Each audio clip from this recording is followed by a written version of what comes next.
Es importante decirles que estoy bien, tengo COVID. Y no es así, dos borradores. El presidente de México, Andrés Manuel López Obrador, reapareció en redes sociales. Esto luego de que el pasado fin de semana informara que había dado positivo a COVID-19. Señala que se encuentra bien y con esto pone fin a las especulaciones sobre su estado de salud. Las diputadas y los diputados que estén por la negativa, sírvanse manifestarlo. Señor presidente, mayoría por la afirmativa. Tras una sesión maratónica y antes de que se termine el periodo ordinario de sesiones, el Congreso mexicano ha aprobado una serie de reformas e iniciativas que impactan en la vida pública y social de las y los mexicanos. La propuesta que buscaba reducir la jornada laboral fue enviada a la congeladora momentáneamente. Se ha aprobado un decreto supremo que declara el estado de emergencia. Queremos cruzar a Venezuela. Para controlar la migración, la presidenta de Perú decretó estado de emergencia en sus fronteras y ordenó el envío de militares para reforzar los controles de personas extranjeras. Esta noche, toda la información. Identificar a las personas extranjeras.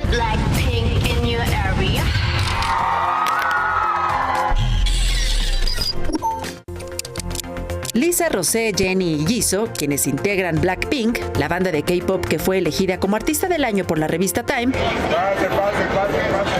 se presentan esta noche en la Ciudad de México.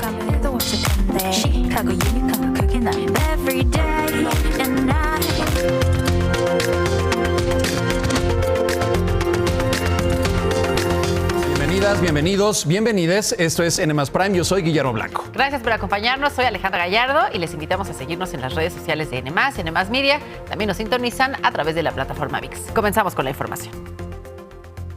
La tarde de este miércoles 26 de abril, el presidente de México, Andrés Manuel López Obrador, reapareció en las redes sociales y dio un mensaje sobre su estado de salud. Esto luego de que el pasado fin de semana diera a conocer que había dado positivo a COVID-19. Indicó que como presidente del país tiene la responsabilidad de informar sobre su estado de salud y así fue como narró lo que ocurrió el pasado domingo 23 de abril cuando se encontraba durante una gira de trabajo. Como han habido especulaciones, es importante decirles que estoy bien, tengo COVID, se me complicó porque me fui a una gira muy intensa que inicié en Veracruz, hubo cambio de clima, fui después a Quintana Roo, estuve en Chetumal, estuve en Cancún, estuve en Mérida y ahí me hizo crisis porque se me bajó de repente la presión y estando en una reunión con ingenieros militares evaluando el Tren Maya y con otros servidores públicos, pues como que me quedé dormido, fue una especie de váguido, hablando coloquialmente, y llegaron de inmediato pues los médicos y me atendieron, no perdí el conocimiento, sí tuve esa situación de desmayo transitorio y por la baja de presión querían llevarme en camilla y en una ambulancia al hospital. Le pidieron instrucciones al general secretario, él dijo de que hicieran lo que correspondía, lo que se necesitara, ¿no? Que me atendieran. Yo no acepté, los charoleé, les dije, miren, él es el general secretario, pero yo soy el comandante supremo de las Fuerzas Armadas. Entonces, no me van a llevar a ningún lado. Aquí en este sillón me van a atender. Y ya me tomaron la presión. Me pusieron 1 litro de suero, me levantaron la presión y ya, afortunadamente, no pasó a mayores. Bueno, además el presidente López Obrador indicó que tras este episodio no hubo ninguna afectación al corazón ni al cerebro, por fortuna, por supuesto.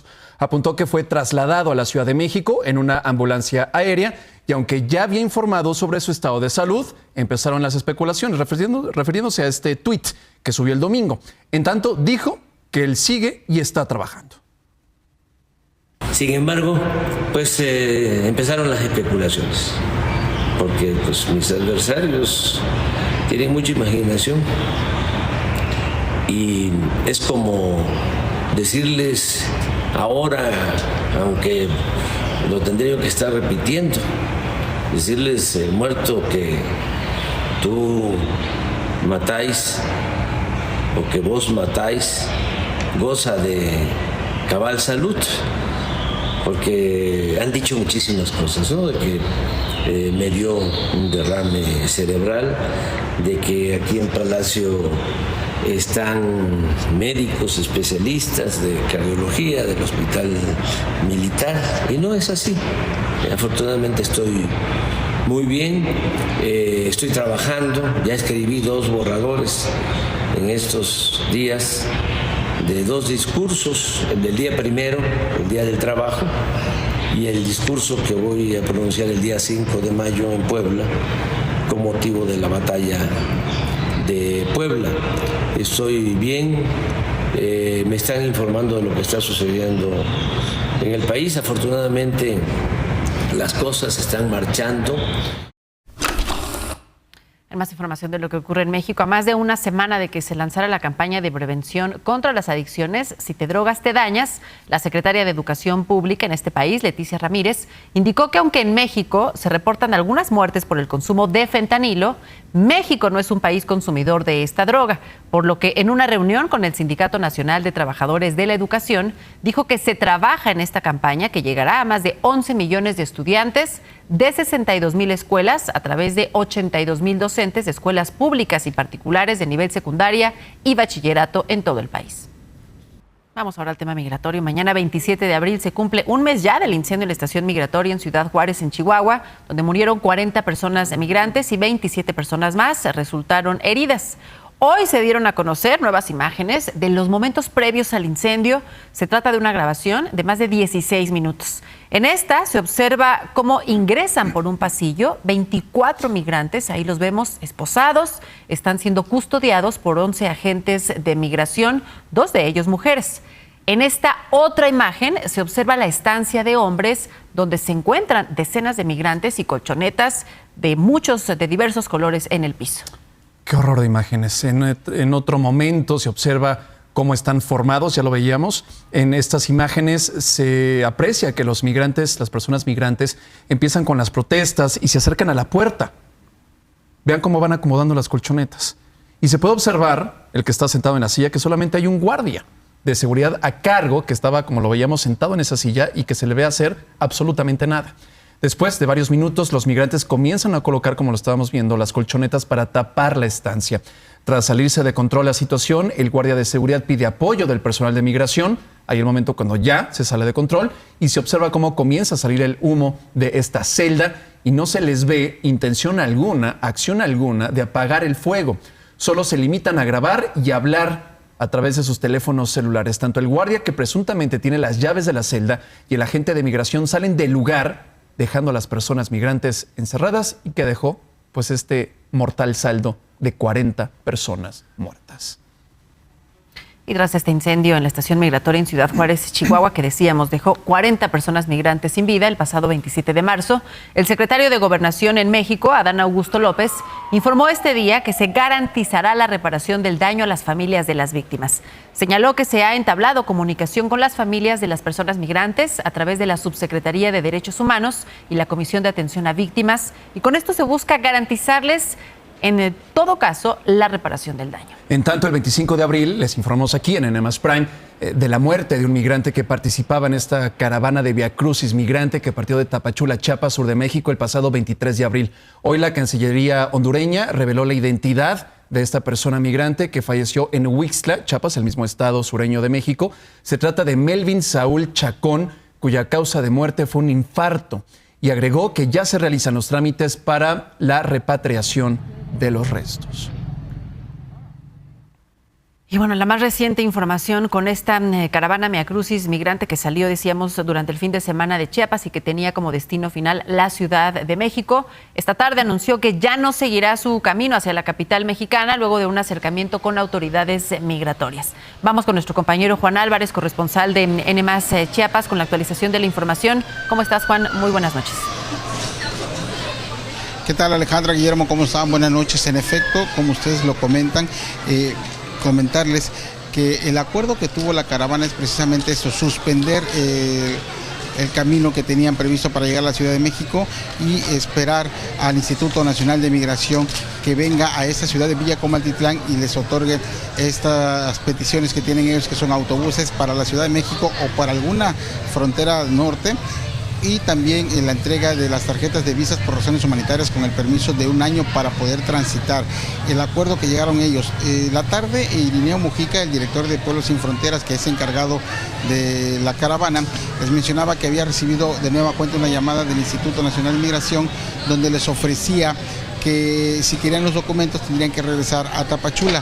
Ellos obviamente se negaron porque argumentaron que la caravana fue precisamente eso, para salir de Tapachula, en donde han permanecido entre 2, 4 y hasta 6 meses.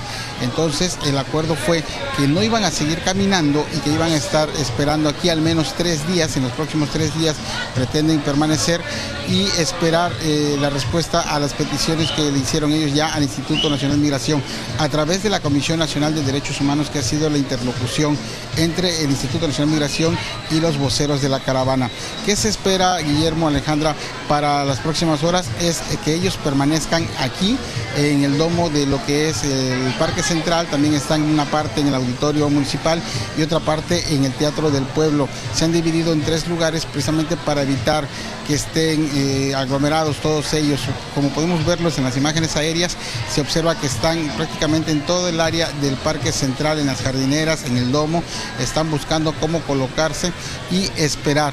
Ellos han dicho que no se van a mover en tanto no tengan una respuesta por parte del Instituto Nacional de Migración, y hace unos minutos el vocero les decía de que sí, al parecer sí hay un interés por aceptar este diálogo por parte del Instituto Nacional de Migración, quien también ya lo hizo oficial a través de un comunicado en las redes sociales de que ya hay un acercamiento con la Organización de Pueblos Sin Fronteras y que sí hay la voluntad de entablar un diálogo con estos más de 3,000 migrantes que salieron el pasado fin de semana de Tapachula. Bueno, pues me parece muy completo el reporte, entonces nos quedamos en ese lugar y de ahí no se van a mover, Juan, hasta que empiecen a recibir esta documentación que están exigiendo. Ya no llegan a la Ciudad de México, que era el plan original, pero tampoco se regresan a Tapachula, que hay que decirlo, se convierte en un auténtico infierno para ellos por las condiciones de vida que se tienen en ese municipio de Chapaneco, tanto por las altas temperaturas que se registran en ese lugar. Juan, vamos a estar, por supuesto, pendientes de las actualizaciones de lo que se dé y las conversaciones y los acuerdos que se den justamente en este lugar. Muchas gracias, Juan Álvarez, desde Chiapas. Bueno, les vamos a mostrar una imagen dolorosa para México por lo que representa. Doña María Herrera, madre de 4 hijos desaparecidos, acudió este 26 de abril a la gala de la revista Time en la lista de las 100 personas más influyentes en la ciudad de Nueva York, en Estados Unidos, evento en el que acudió con un mensaje por las más de 100,000 personas desaparecidas en México, acompañado de la consigna hasta encontrarles. Qué imagen, es muy fuerte el mensaje.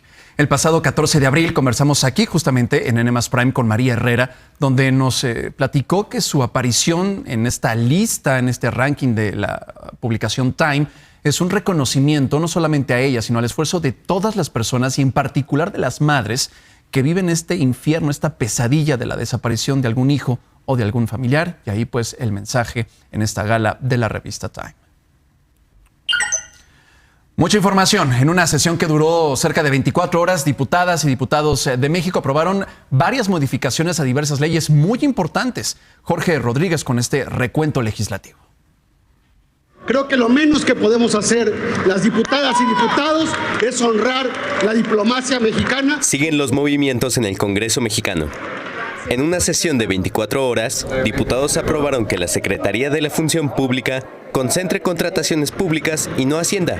Transformaron el CONACYT en el Consejo Nacional de Humanidades, Ciencias, Tecnologías e Innovación. Reorientaron recursos de Fonatur para una empresa paraestatal que administra proyectos como el Tren Maya. prohibieron la operación de montadeudas e impusieron sanciones de hasta 9 años de prisión a este tipo de extorsión. Con la dispensa de trámites y el apoyo de Morena y sus aliados, estas iniciativas se enviaron al Senado. En esta sesión de maratón se aprobaron 9 dictámenes e iniciativas, entre las que están la protección del espacio aéreo, la ley de bienes nacionales o la desaparición del INSABI. En cuanto a que la jornada laboral pase a 40 horas a la semana, con 2 días de descanso por cada 5 de trabajo, el dictamen no se discutirá en este periodo ordinario. En tanto, el coordinador de Morena en el Senado, Ricardo Monreal, aseguró que no habrá procesos fast track en las minutas enviadas por la Cámara de Diputados. Con pleno apego a la...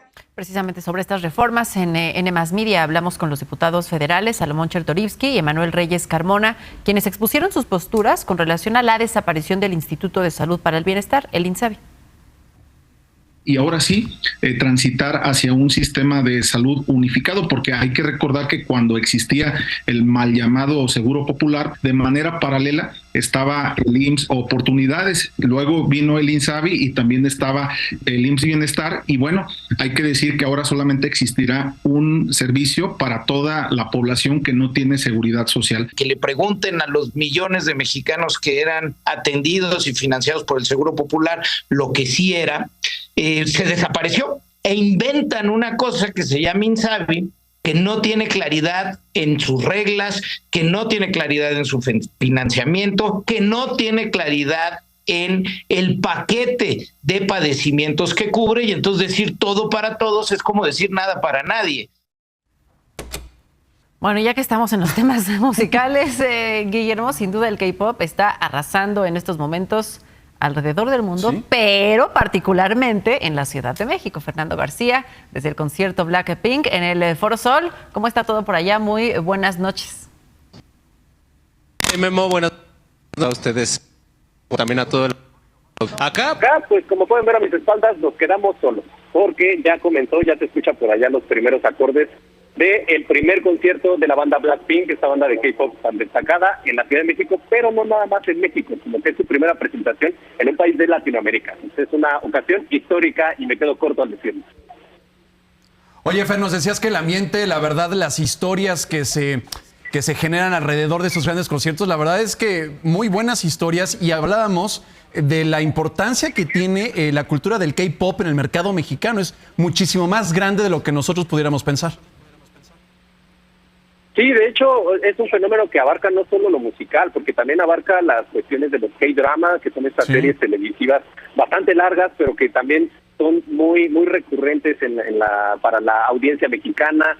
Nos tocó ver ahorita un montón de, como bien mencionas, nuevo, de historias, pero también una población y una audiencia muy heterogénea, muy nutrida. Hay desde papás con sus hijos, niños, adultos jóvenes, también personas ya de nuestra adultez, que no vamos a quemarnos nuestros números, pero hay de todo por acá y todos vienen bastante comprometidos, muy siguiendo el fashion code de Blackpink, que es obviamente negro y rosa, y todo está bastante chido. La gente y el ambiente ya se está escuchando por acá, ya se está escuchando los gritos, y la euforia, nos imaginamos que está a tope allá adentro. Oye, ahora que dices de mamás y papás acompañando a quienes acuden a este concierto, leí que organizaron una zona exclusiva para que mamás y papás, pues evidentemente este es un género musical muy seguido por personas adolescentes, no tanto para los mayores, estén esperando mientras sus hijas e hijos la pachanguean en el concierto. Y díganme ustedes si eso no les causa mucha ternura, porque la verdad que sí. Qué bonito que tus papás vengan y también te cuiden en el concierto y también te la pasen chido. Y de hecho, eso no exime que la audiencia se preparó muy bien y de hecho sacrificó mucho para estar aquí. Vamos a escuchar un poco de esas historias. Vengo de Culiacán, Sinaloa, sacrifiqué todo mi sueldo de mi trabajo, hice una rifa, vendí todo. Aquí venimos a apoyar a Blackpink. Sacrifiqué mi mano porque ahorita que veníamos en el metro se nos cerró a la mitad y me dejaron toda roja. Y sacrifiqué mi examen de cirugía, me quedé sin calificación por venir a ver a Blackpink, pero aquí estamos. Yo sacrifiqué mi paz mental, mis estudios también porque casi repruebo el examen de cirugía y pues todo. Lloré mucho por venir a este concierto, pero aquí estoy. Bueno, que lo disfruten y que valga la pena todos los sacrificios. Muchísimas gracias, Fernando García, desde el Foro Sol, en vivo en el concierto de Blackpink. Muy buenas noches. Bueno, gracias a Fer, por supuesto, que ya nos traerá, por supuesto, los detalles mañana. Jair Bolsonaro ya declaró sobre los actos de insurrección en Brasilia en enero pasado. Si se recuerdan estas imágenes, cuando regresemos les platicamos qué fue lo que dijo. No se vayan.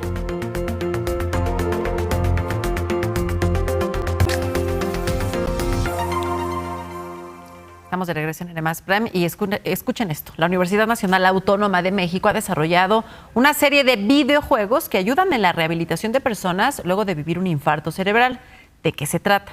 Bueno, pues alrededor de 100 estudiantes, entre ellos ingenieros, programadores, terapeutas y diseñadores o diseñadoras, crearon 10 videojuegos para la rehabilitación de personas con una enfermedad vascular cerebral, cuya afección es la principal responsable, esto es muy importante, a nivel mundial, de discapacidad en personas adultas. Se calcula que en México hay 118 casos por cada 100,000 habitantes.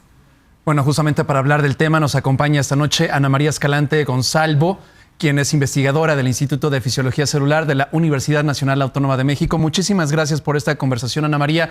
Ayúdanos a entender cómo es que este videojuego ayuda a estas personas. Hola, ¿qué tal? Buenas noches, Guillermo, Alejandra. Muchas gracias por la invitación.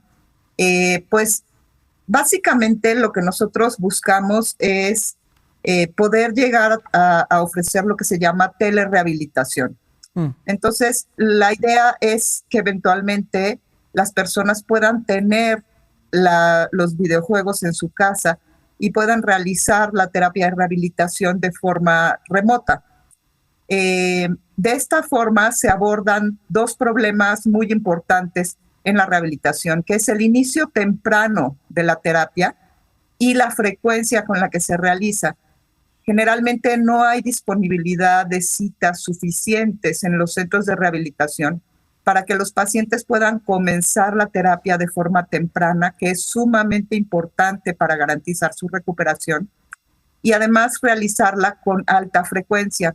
Esto es particularmente importante en el caso de la neurorehabilitación, que es lo que hacemos con los pacientes que tienen un daño neurológico como el que provoca un infarto cerebral. Claro.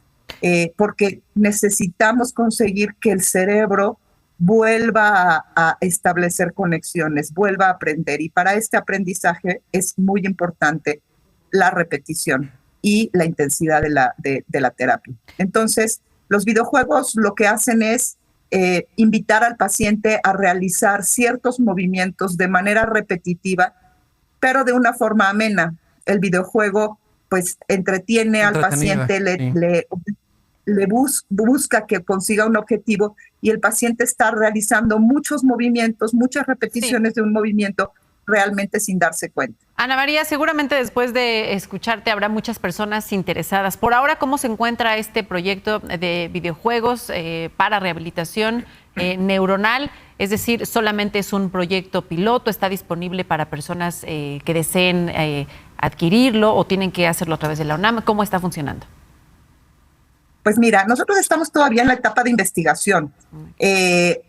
Trabajamos ahorita protocolos en conjunción con hospitales. Entonces estamos colaborando con el Instituto Nacional de Neurología y Neurocirugía y ahí tenemos un protocolo para pacientes sobrevivientes de evento vascular cerebral que están en etapa subaguda, es decir, una etapa muy temprana, posterior a que les ocurrió el evento. De momento trabajamos. Sí, perdona, María, que te interrumpa. Es que se me hace fascinante que esta terapia, tú dijiste una palabra que me parece que es muy importante, entretenida, ¿no? Porque generalmente las terapias suelen ser, se aburren, se fastidian las personas, no lo hacen con la frecuencia que deberían de hacer, los traslados, y entonces ya no hay el tratamiento con el tiempo que se necesita. Y esto lo hace entretenido, entonces tiene la atención del paciente, se hace, como decías, con mayor intensidad y mucho mayor tiempo. Sí, efectivamente, es una estimulación multimodal. Entonces, básicamente, no se diferencia mucho de los movimientos que se hacen en una terapia convencional. Lo que es diferente es que resulta entretenido, resulta retador, hay una estimulación visual, hay una estimulación auditiva, y entonces realmente el paciente hace los ejercicios un poco sin darse cuenta, no le resulta tediosa la terapia.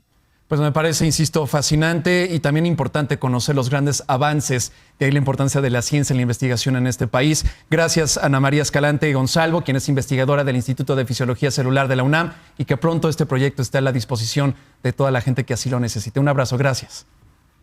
Muchas gracias a ustedes. En más de los temas importantes este miércoles, hoy 26 de abril es el Día de la Visibilidad Lésbica, para conmemorar la lucha de un colectivo que aún se enfrenta a la falta de aceptación social, a la igualdad de sus derechos y seguridad, aún dentro de la población de la diversidad sexual, pero hay algunos personajes claves en la historia de la lucha del amor entre mujeres. Ivonne Barrios nos cuenta más. ¿Usted sabe qué es y en qué consiste el lesbianismo? Ay, pues sé que existe, pero que consista, pues no sé yo. Es la década de 1970 en un México conservador. Una estudiante veracruzana perseguida por el ejército mexicano fundó el grupo Ácratas, dando inicio al movimiento lésbico feminista de México. Su nombre, Marcela Olavarrieta Marenco. Su objetivo, crear la primera comuna de mujeres unidas por el amor político, Lesbostlán. Marcela y los grupos Lesbos y Oikabet representaban lo más radical del movimiento lésbico feminista en el país. Buscaban la separación de los hombres y del movimiento gay. A pesar de las diferencias políticas e ideológicas, Marcela sostuvo varios encuentros feministas con Nancy Cárdenas, activista y una figura importante para el inicio del movimiento LGBT. Conocida por ser la primera mujer en hablar de su orientación sexual en televisión a nivel nacional, esta activista encabezó el contingente de la diversidad sexual en 1978, durante una manifestación que conmemoraba el 2 de octubre, movimiento del cual ella fue sobreviviente, sentando así las bases de lo que hoy se conoce como la Marcha del Orgullo Gay. Con 20 años de activismo en la espalda, Nancy exigió que se reconocieran los derechos de la población de la diversidad sexual. Y desde sus trincheras, ambas lucharon por que se diera visibilidad a algo que la sociedad mexicana negaba: las mujeres que aman a otras mujeres. Y que también es amor. Muchas gracias, Ivonne Barrios, por este recuento en la historia. Este Día de la Visibilidad Lésbica es de muchísima importancia que se vea, porque existen, por los números que reflejan los crímenes de odio que todavía existen y son una realidad contra estas personas simplemente por su orientación sexual. De acuerdo con la organización Letra S, entre 2015 y 2021 se cometieron al menos 28 lesbocidios en México. Lamentablemente, estos datos son imprecisos o no son los reales, porque la justicia asume que todas las víctimas son heterosexuales y pues investigan los casos en función del género y dejan a un lado, que es importantísimo en una investigación, la orientación sexual como un posible motivo del delito. Aquí más datos para reflexionar en este día. Para las lesbianas no solo es su orientación sexual, sino también su género, lo que las hace más vulnerables a diferentes tipos de violencia y también acoso. Una encuesta en 2019 de la Agencia de los Derechos Fundamentales de la Unión Europea reveló que el 29% de las lesbianas y 46% de mujeres bisexuales aceptaron haber sido víctimas de hostigamiento precisamente por razón de su sexo, de su género, es decir, por ser mujeres y también, por supuesto, por su orientación sexual. Mientras en el caso de los hombres homosexuales, solamente el 2% de los encuestados indicó que su sexo género era un motivo adicional de acoso. En temas internacionales, en Estados Unidos, el gobernador de Dakota del Norte, el republicano Doug Burgum, anunció que firmó el 25 de abril una ley que impide a las personas trans usar instalaciones que coincidan con el género con el que se identifican. La ley, que fue avalada por el Congreso del Estado la semana pasada y que forma parte de una ola en Estados Unidos contra las libertades de las personas trans, aplica para el uso de baños, vestuarios, dormitorios y regaderas en instalaciones estatales, así como lugares controlados por la Junta Estatal de Educación Superior, y también en cárceles y correccionales para personas jóvenes y personas adultas. Hay que decir que esta ley establece que las personas trans podrán usar el baño o regadera que deseen, esto es muy importante, siempre y cuando cuenten con la aprobación del personal.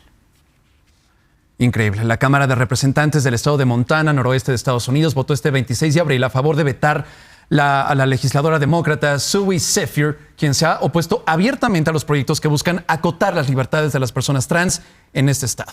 Zephyr, quien es la primera legisladora abiertamente trans en ocupar un escaño en el Congreso de Montana, ha asegurado que los legisladores que avalen proyectos en contra de los tratamientos de afirmación de género tienen sangre, dijo, en sus manos. Con la votación de hoy en la Cámara Baja de Montana, que es controlada por los republicanos, Zoe Zephyr no podrá participar en ningún debate de la presente sesión legislativa, aunque podrá seguir ocupando su puesto y podrá seguir emitiendo sus votos de manera remota. Increíble. Y Walt Disney Parks and Resorts presentó este 26 de abril una demanda en contra del gobernador de Florida, el republicano Ron DeSantis, a quien acusa de orquestar una campaña contra la empresa. ¿De qué se trata este caso? Luego de las críticas de Disney en contra de una ley en Florida sobre educación sexual, conocida como No Digas Gay, DeSantis firmó en abril del 2022 una orden para remover el estatuto del Distrito Especial a Reedy Creek, lo cual era controlado y administrado desde 1967 por Walt Disney World Resort. Después, en febrero de 2023, DeSantis firmó una ley para rebautizar, renombrar y establecer control estatal sobre el distrito de Reedy Creek a través de una junta especial de 5 personas designadas por DeSantis y aprobadas por el Congreso del Estado. Este 26 de abril, dicha Junta de Supervisión votó por anular 2 acuerdos que daban a Disney completa autoridad para administrar la construcción de los parques. Ante esto, Disney presentó una demanda federal en contra de DeSantis y de los miembros de la Junta de Supervisión en la Corte del Distrito Norte de Florida. La escritora y columnista E. Jean Carroll, quien acusa al expresidente Donald Trump de haberla violado en 1996, testificó este 26 de abril en un juicio civil por agresión y difamación en contra del republicano. En su declaración ante una corte federal en la ciudad de Nueva York, Carroll aseguró lo siguiente: estoy aquí porque Donald Trump me violó y cuando escribí sobre eso, él dijo que no sucedió, mintió y destruyó mi reputación y he venido aquí a tratar de recuperar mi vida. Carroll sostiene que Trump la violó en 1996 en una tienda departamental en la ciudad de Nueva York. En su testimonio, la escritora narró a detalle cómo Trump supuestamente la sometió contra una pared y abusó sexualmente de ella. Además, dijo que sintió miedo de denunciar al empresario. Trump, quien asegura que el caso es una falsificación inventada, no enfrenta por lo pronto cargos penales y no se espera que asista personalmente a ninguna audiencia. Carroll, quien presentó 2 demandas, busca una reparación económica y que Trump se retracte públicamente de los dichos en su contra. Bueno, y también en Estados Unidos, el presidente de este país, Joe Biden, quien oficializó, recordaremos, buscará la elección para los comicios presidenciales en 2024, dijo este 26 de abril que el republicano Donald Trump, contra quien podría disputarse nuevamente la Casa Blanca, es un peligro para la democracia. Desde Washington, D.C., Biden también habló sobre el factor de su edad de cara a la carrera por la presidencia. But I know him well, and I know the danger he presents to our democracy, and we've been down this road before. And with regard to age, I can't even say, I guess how old I am, I can't even say the number. It doesn't register with me. And but the only thing I can say is that one of the things that people are going to find out is they're going to see a race, and they're going to judge whether or not I have it or don't have it. I respect them taking a hard look at it. I take a hard look at it as well. I took a hard look at it before I decided to run. And I feel good. I feel excited about the prospects. And I think we're on the verge of really turning the corner in a way we haven't in a long time. El exgobernador de Arkansas, Asa Hutchinson, anunció este 26 de abril que buscará ser el candidato republicano para las elecciones presidenciales de 2024, con lo que se convierte en rival directo del expresidente Donald Trump por la candidatura del Partido Rojo. Asa Hutchinson fue nombrado por el presidente Ronald Reagan en 1982 fiscal del Distrito Oeste de Arkansas. Se desempeñó como congresista en la Cámara de Representantes de Estados Unidos de 1997 al 2001. Fungió también como administrador de la Administración de Control de Drogas, la DEA, entre 2001 y 2003 y fue gobernador de Arkansas de 2015 a 2023. Vamos ahora a la región latinoamericana. La presidenta de Perú, Dina Boluarte, decretó este 26 de abril estado de emergencia en varias zonas fronterizas del país para permitir a policías y militares ayudar a contener los flujos migratorios de manera irregular. Esta normativa aplicará en las zonas de frontera de las provincias de Tumbes, Piura, Cajamarca, Amazonas, Loreto, Madre de Dios y Tacna. Según cifras oficiales citadas por la agencia Reuters, Perú alberga a 1.7 millones de personas extranjeras, de los cuales 1.5 millones provienen de Venezuela e ingresaron con documentos. Sin embargo, entre 300,000 y 400,000 personas de origen venezolano no han regularizado sus papeles. Ante esto, Boluarte también anunció que se aprobó un decreto para que las personas extranjeras que ingresaron a Perú sin control migratorio puedan registrarse vía regularización. El presidente de Colombia, Gustavo Petro, anunció este 26 de abril modificaciones a su gabinete en medio de dificultades para avanzar su agenda legislativa. Además, indicó que su coalición de gobierno había llegado a su fin. Petro confirmó la modificación de 7 de sus 19 ministros, casi la mitad, imagínense eso, entre los que destacan los encargados de Hacienda, Salud, Transporte y del Interior. Igualmente, el mandatario colombiano anunció al nuevo director del Departamento Administrativo de la Presidencia de la República. Esta no es la primera vez, hay que decirlo, que Petro, quien lleva apenas 9 meses en el cargo, que modifica su gabinete, ya que el 27 de febrero pasado anunció relevos en los ministerios de Educación, Deporte y Cultura. Vaya asunto político allá en este país sudamericano. Y el expresidente de Brasil, Jair Bolsonaro, declaró este 26 de abril en la sede de la Policía Federal en torno a sus acciones luego de los comicios presidenciales de 2022, los cuales, por cierto, perdió ante el actual presidente, Luis Ignacio Lula da Silva. La razón por la que Bolsonaro acudió a declarar es porque fue señalado por el fiscal general de Brasil de haber alentado la insurrección del 8 de enero pasado en Brasilia, la capital, cuando miles de simpatizantes suyos irrumpieron en las sedes del gobierno. En su testimonio, Bolsonaro sostuvo que publicó de manera accidental, así lo dijo, un video que cuestionaba los resultados de las elecciones. Según su abogado, Bolsonaro, quien podría ser inhabilitado para futuros comicios, estaba bajo el efecto de medicamentos cuando compartió dicho video. Bueno, y no se pierdan hoy a las 10 de la noche el estreno de aquí en N+ Media del segundo capítulo de la segunda temporada del programa 1.5 grados para salvar al planeta. En esta ocasión el tema es el tráfico ilegal de especies. Aunque ahora vivimos en ciudades, nos gusta, hay que decirlo, seguir rodeados de la naturaleza. Sin embargo, por querer satisfacer estas necesidades, estamos poniendo en peligro a la biodiversidad. Este y todos los capítulos pueden verlos en ViX, N+ Media y nmas.com.mx.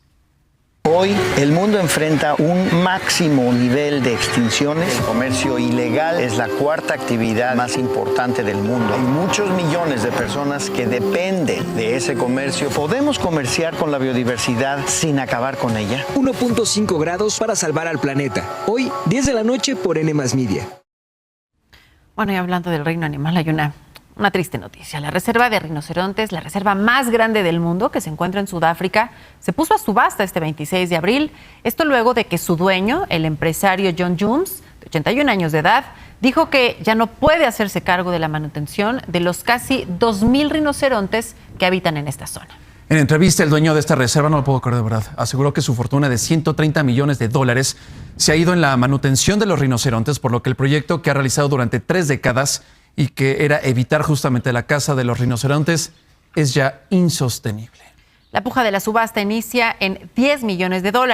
Advirtió que esto hará que los cazadores, tristemente, empiecen a acechar más la región, ya que el valor de un cuerno de rinoceronte en el mercado negro es de $60,000 por kilo, siendo uno de los mercados ilegales más lucrativos. Qué horror, de verdad. Más de 1,000 objetos y accesorios de Freddie Mercury serán subastados. Cuando regresemos le diremos en dónde, más o menos los precios y qué accesorios son.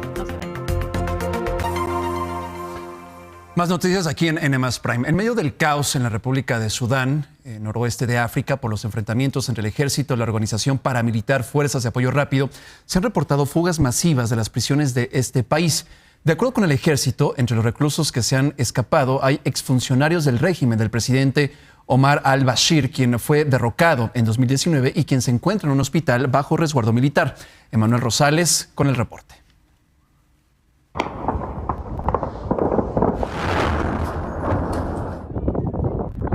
Calles vacías, comercios cerrados y una tensa calma marcaron el segundo día del nuevo alto al fuego impulsado por Estados Unidos en Sudán. El Ministerio de Salud informó que después de 11 días de combates entre el ejército y las fuerzas de apoyo rápido, al menos 512 personas han muerto y más de 4.100 han resultado heridas. Las ciudades más afectadas son la capital Jartum y la provincia de Darfur.